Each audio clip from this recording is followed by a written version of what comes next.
فكيف أجيب يا ويحي ومن ذا سوف يحميني أسلي وأشهد أن سيدنا ومولانا محمدًا عبده ورسوله اما بعد۔ آج ہمارے بیان کا موضوع بڑا اہم ہے اور اس وجہ سے زیادہ اہم ہے کہ اس کی طرف توجہ بہت کم دی جاتی ہے، اور یہ اتنا ضروری ہے کہ پورے علاقے کے اندر بعض اوقات ایک عورت بھی ایسی نہیں ملتی جو اس عمل کو کرنے والی ہو۔ وہ عمل کیا ہے؟ وہ عمل یہ ہے کہ اگر کوئی مسلمان عورت فوت ہو جائے تو اسلام کے اندر دستور یہ ہے کہ ہر مرنے والے کو غسل دیا جاتا ہے، کفن پہنایا جاتا ہے، پھر پورے اعزاز و اکرام کے ساتھ اس کو قبر میں اتارا جاتا ہے۔ اب غسل دیا، یہ میت کو غسل دینا، یہ کتنا بڑا اہم عجیب عمل ہے۔ اب اس کی حکمت کیا ہے کہ کیوں غسل دیتے ہیں مرنے والے کو؟ اب دیکھیے، دنیا میں کسی فنکشن میں جانا ہو تو کیسے عورتیں غسل کرتی ہیں، نئے کپڑے پہنتی ہیں، خوشبو لگاتی ہیں، تیار ہوتی ہیں۔ کیوں کہ ان کو پتہ ہے کہ ہمیں آگے فنکشن میں جانا ہے، سہیلیوں سے ملاقات ہوگی، رشتہ دار عورتوں سے ملاقات ہوگی۔ تو اسی طرح جب کوئی مسلمان مرد یا عورت فوت ہوتا ہے تو اس کے اللہ سے ملاقات ہونی ہوتی ہے۔ اس ملاقات کے لیے ہم اس کو غسل دیتے ہیں، اس کو کفن پہناتے ہیں، خوشبو لگاتے ہیں، اور پورے اعزاز و اکرام کے ساتھ اس کو قبر میں اتار کے آتے ہیں، کیونکہ اب اس مرنے والے کی اپنے اللہ سے ملاقات کا وقت آ چکا ہے۔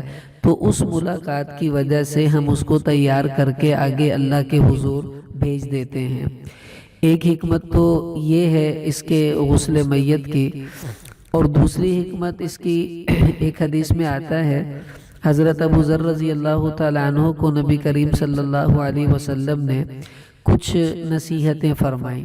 امام حاکم رحمۃ اللہ علیہ نے اس حدیث کو نقل کیا ہے، اور آپ صلی اللہ علیہ وسلم نے ان نصیحتوں میں سے ایک یہ نصیحت بھی فرمائی کہ وَغْسِلِ الْمَوْتَى، کہ اے ابو ذر، جب کوئی مسلمان مر جائے تو تم کوشش کر کے اس کو غسل دینے کی کوشش کرنا۔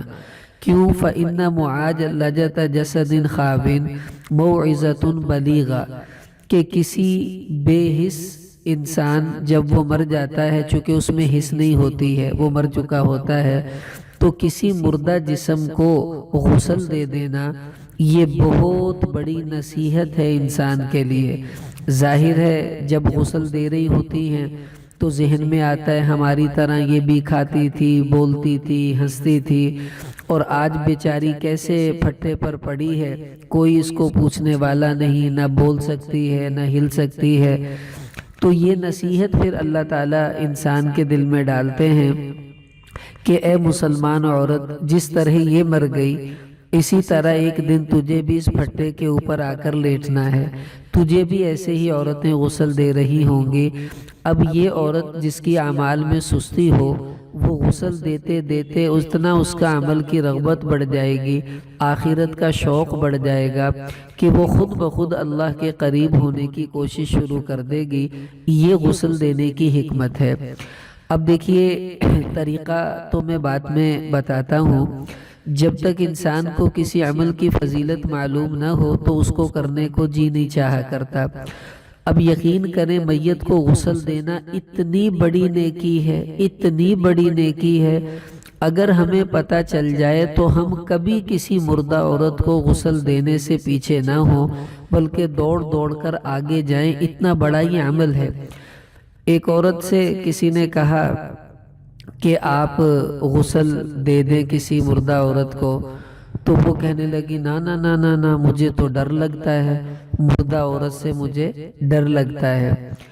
تو مجھے جب اس بات کا پتہ چلا تو میں نے کہا اس عورت سے یہ کہو کہ مرنے والی سے جو ڈرتا ہے اس سے بڑا دنیا میں کوئی بے وقوف انسان نہیں ہوتا۔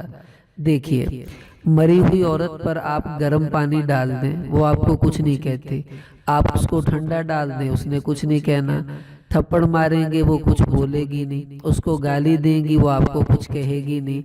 یہ بیچاری جو ہل نہیں سکتی، بول نہیں سکتی، اس سے ڈرنے کا کیا مقصد ہوا؟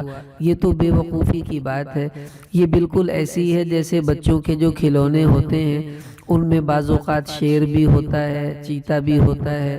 اب کوئی عورت اس بچے کے کھلونے والے شیر سے ڈرنا شروع کر دے، چیخیں مارنا شروع کر دے، تو سب کہیں گے کتنی بے وقوف عورت ہے، اصلی شیر سے تو چلو کوئی ڈرے، لیکن اس کھلونے والے شیر سے ڈرنا یہ تو کوئی عقل مندی کی بات نہیں ہے۔ بالکل اسی طرح اگر آپ کو ڈرنا ہے نا تو یہ جو آپ کے ساتھ عورتیں بیٹھی ہیں ان سے آپ کو ڈرنا چاہیے۔